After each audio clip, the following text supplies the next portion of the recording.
ট্রান্সকম গ্রুপের মালিক লতিফুর রহমান সাহেব উনি মারা যাওয়ার পর ওনার ছোটো মেয়ে জনাবা সাজরে হক উনি বিগত 22/2/2024 তারিখে গুলশান থানায় একটি মামলা করে, মামলা নাম্বার হচ্ছে 20/2/2024 তারিখ।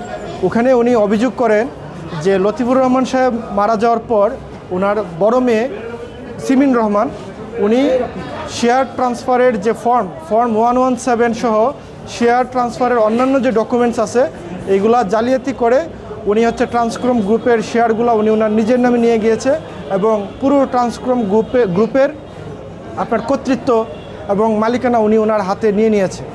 সো এই অভিযোগে মামলাটি দায়ের করার পর এটা পিবিআই তদন্ত করে, পিবিআই দীর্ঘ তদন্তের পর এটাতে চার্জশিট গঠন করে এবং পিবিআই কর্মকর্তা অত্যন্ত স্পষ্টভাবে বলে যে এই মামলার যিনি 1 নম্বর আসামি সিমিন রহমানের বিরুদ্ধে দণ্ডবিধির 406, 419, 420, 467, 468, 471 ধারার অভিযোগ প্রমাণিত হয়। টানা তৃতীয়বার অর্জন করেছে দেশের সেরা সুপার ব্র্যান্ড স্বীকৃতি বসুন্ধরা টিস্যু। অর্থাৎ উনি যে জালিয়াতি করেছেন এই বিষয়টি সুস্পষ্টভাবে প্রমাণিত হয়েছে। এছাড়াও সিমিন রহমান, কামরুল হাসান, মোহাম্মদ মুসাদ্দেক, আবু ইউসুফ এবং শামসুজ্জামান পাটোয়ারির বিরুদ্ধে এই অভিযোগের সত্যতা পাওয়া যায় এবং তদন্তকারী কর্মকর্তা আরও একজনের সম্পৃক্ততা পায়, উনি হচ্ছে সিমিন রহমানের মা শাহনাজ রহমান। ওনাকেও আসামি করে চার্জশিট দাখিল করা হয়।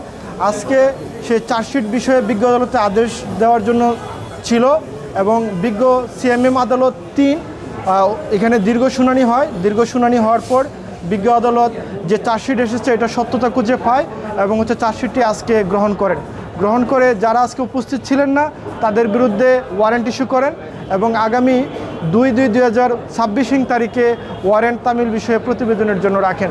অর্থাৎ যারা আজকে উপস্থিত ছিলেন না সিমিন রহমান, শাহনাজ রহমান সহ অন্য আরেকজন, ওনারা এখন থেকে ওয়ারেন্টভুক্ত আসামি।